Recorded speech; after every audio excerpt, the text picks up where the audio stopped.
que Pablo, como fiel israelita y fiel fariseo, como él era, pues estaba determinado a terminar con ese nuevo grupo que estaba saliendo, esa nueva doctrina. Él veía en eso un peligro para la nación de Israel, puesto que él, lógicamente, conocía la palabra de Dios, y él veía pues que Israel pues tenía que ser bendecido, tenía que proclamar las verdades, y entonces pensaba, estos los que van a hacer es estropear todo ese propósito que Dios tiene. Y entonces el anhelo de Pablo era destruir a todos esos seguidores del camino, como se les llamaba. Y ese era su propósito. A tal punto que, fijaros lo que nos dice la lección. Perdonad.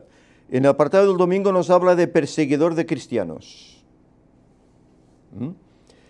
Era tal el fervor que él tenía por su fe judía, que su anhelo era destruir a todos los cristianos, no dejar ni uno, no dejar a nadie. Y sabéis, en una ocasión se confrontó con algo que a él le chocó.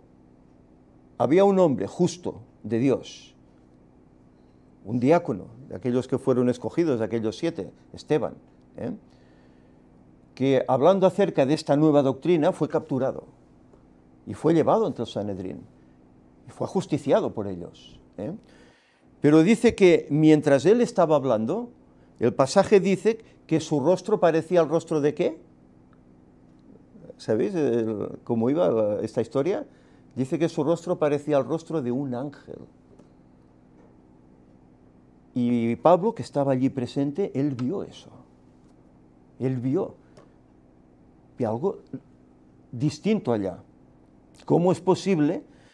Supongo que él debería pensar, ¿no? ¿Cómo es posible que este hombre que está contra la fe judía, porque hablaban de que el templo no era tan importante, que lo importante era Jesús, no el templo? Claro, ¿cómo podía ser? Para ellos el templo era el no va más, era su identidad, por así decir. Por eso tuvieron todo ese dolor cuando Jerusalén fue destruida la primera vez y el templo fue derribado. ¿Os acordáis los lamentos de Esdras, de Nehemías? Porque ellos querían regresar para edificar la ciudad y sobre todo el templo. Y luego ese dolor persistió en la segunda vez, en el año 70 de nuestra era, cuando nuevamente ese templo fue destruido. Era un tremendo dolor. Y a tal punto tienen ese dolor que aún hoy están pretendiendo levantar el tercer templo. De esto se oye hablar hace ya muchas décadas, ¿verdad? Y bueno, no es propósito divino, ni es voluntad en la Biblia de que esto sea así, pero ellos pretenden hacerlo, siguiendo esas órdenes que hay en esa nueva directriz del nuevo orden mundial, ¿verdad? Para llevar esa paz, para que ese falso Mesías aparezca. Di, Víctor. Precisamente ayer mismo recibí mensaje de los que están intentando levantar el tercer templo. Ajá. Y lo vamos a mostrar, si Dios quiere, el lunes en la conferencia de noticias de actualidad en relación con la profecía. Otra vez volvemos con el tema de la vaca alazana, la vaca roja. Sí. Vais a ver qué noticias. Desde luego van a por todas. Y son conscientes que en pocos años pueden conseguir lo que están buscando. Son plenamente conscientes y están más que alegres por eso. Ya lo veréis en las noticias. Y además el apoyo que tienen, ¿verdad?, de Estados Unidos, etcétera, y otros grupos religiosos protestantes que están apoyando, ¿no? Bueno, no es bíblico, no es la directriz bíblica de que se levante un tercer templo. Sí que habrá un tercer templo, que en definitiva será el primero, el que siempre ha existido, que está en el cielo, y que descenderá aquí en la tierra. Pero no es el designio de Dios que el hombre vuelva a levantar un tercer templo. Por lo tanto, si no es designio de Dios, ¿de quién es? Pues debe ser de su enemigo, ¿verdad? Del enemigo de Dios, el diablo, ¿verdad? Que es el que mueve todo esto, ¿verdad? Y bien, en esto pues, en esta énfasis que ellos ponen en su fe, en sus fiestas, en su templo, etc., pues esto es lo mismo que vivía Pablo. Él tenía ese énfasis. Y por eso cuando vio a aquel hombre de esa forma, como el rostro de un ángel, etc., incluso él fue partícipe de su condena a muerte, que dice que pusieron las ropas de Esteban, ¿a quién se las dieron? Dice el pasaje, a un joven, dice que se llamaba Saulo, y él dice que consentía con la muerte de ese hombre. Y a raíz de eso, ¿qué ocurrió? Se desató una tremenda persecución contra los fieles, contra los seguidores de Cristo. Se levantó una tremenda persecución, tuvieron que marchar de Jerusalén, muchos tuvieron que marchar y viajar hacia el norte, dice, hacia Antioquía. Tuvieron que viajar hacia allá, por la tremenda persecución. Pero ello redundó en que el mensaje se esparció, porque Antioquía era un lugar, bueno, pues como hoy las ciudades modernas. Hay muchas nacionalidades, ¿verdad? Hay gente europea, hay gente pues asiática, hay gente de América, idiomas, distintos idiomas, etcétera. Pero el trabajo que luego se hizo allá, en esa ciudad, dice que era una ciudad como de 500.000 habitantes. Para la época era una urbe tremenda, ¿verdad? Pues allí el Evangelio creció a tal punto que los hermanos tuvieron que pedir auxilio a Jerusalén, a los que habían quedado allá, y tuvieron que mandar a Bernabé. Y luego Bernabé, porque la labor era tan inmensa, fue a buscar a Saulo, que ya no era Saulo, ya luego era Pablo, para seguir con esa labor. Y estuvieron un año allí. Pero bien, nos muestra la lección que en ese énfasis Pablo recibió órdenes para ir hasta Damasco. Él dice el pasaje que pretendía erradicar a los cristianos, iba con amenazas, con odio hacia ellos. Pero he aquí que, entrando ya casi a la ciudad, ¿qué sucedió? ¿Habéis leído la historia en el libro de los Hechos? Dice que de repente aparece una luz tremenda que le derriba a tierra, a él y a los hombres que con él iban. ¿Y qué le pasa? Queda ciego y oye una voz que le dice, Saulo, Saulo, ¿por qué me persigues? Dura cosa es dar coces contra el aguijón. Se dice que el aguijón era una vara que se empleaba para, ¿cómo se diría esto? Pinchar a los bueyes y que no querían arar, si se frenaban, instigaban a los bueyes para que siguieran, ¿no? Este era el aguijón del cual tal vez se habla aquí, ¿no? Y fijaros que Pablo, ¿qué responde a esa voz? Él hace una pregunta, ¿qué quieres que haga, Señor? Es decir, que al decir eso, ¿qué quieres que haga, Señor? Él reconoce que esa voz venía de alguien en especial, de alguien al cual él estaba persiguiendo. Él había visto el testimonio de Esteban y eso había hecho mella en él. Pero quería endurecerse ante eso y quería seguir en sus 13, pero aquello estaba sembrado allí. Y cuando Jesús se le aparece, él no tiene más remedio que reconocer que ese es Jesús. ¿Qué quieres que haga?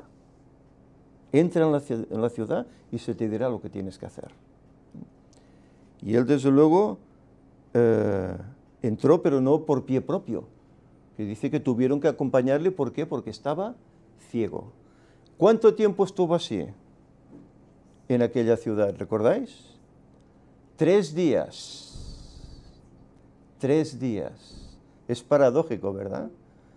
3 días, estamos aquí en la numerología otra vez bíblica, ¿verdad? Es que todo nos lleva ahí.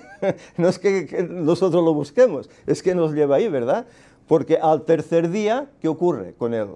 Recibe la visión otra vez. la sanación. ¿No seremos sanos nosotros en el tercer día, en el tercer milenio?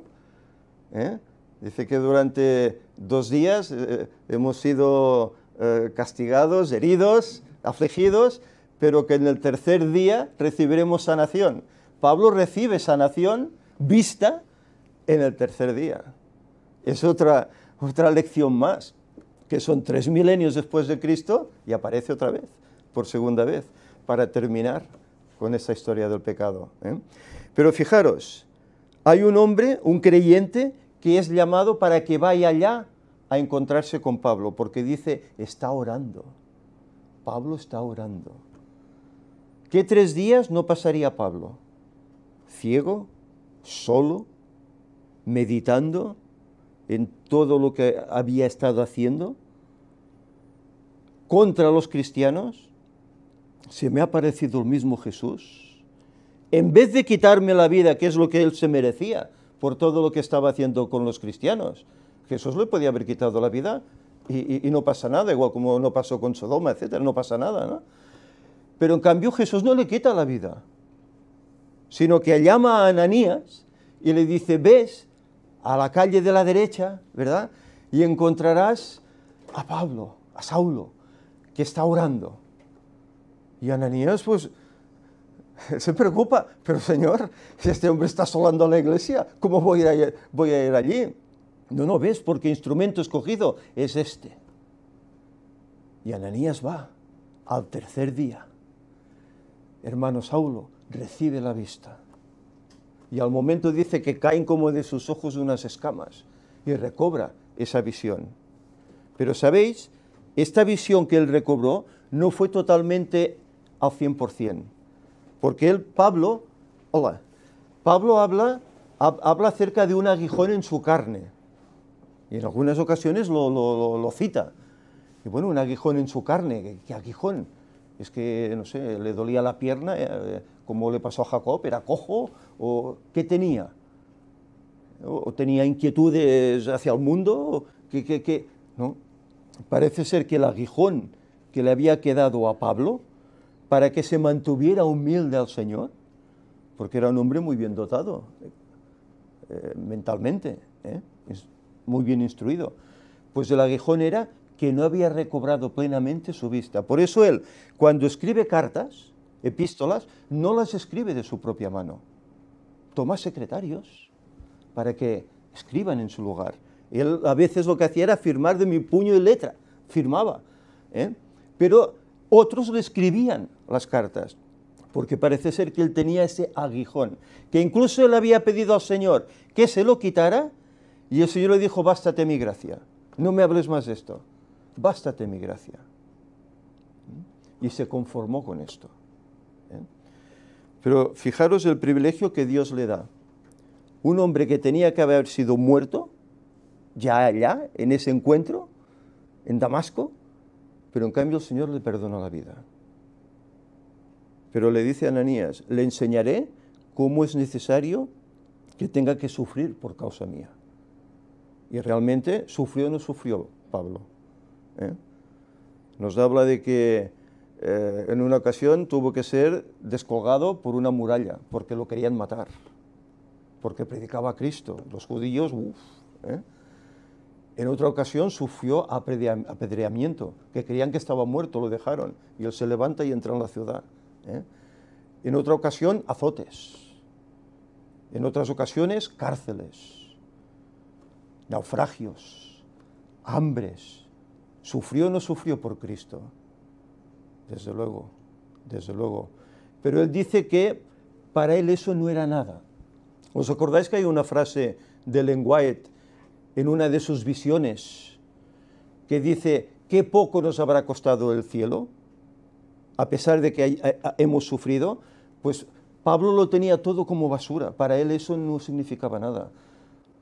Prefería sufrir por Cristo antes que sufrir penalidades por otras cosas. Y en eso se mantenía adelante. Pero aquí que una vez Pablo recibe la vista, dice que se bautiza, hace el pacto con el Señor. Y sabéis, Pablo aquí desaparece durante 3 años. Otra vez, 3.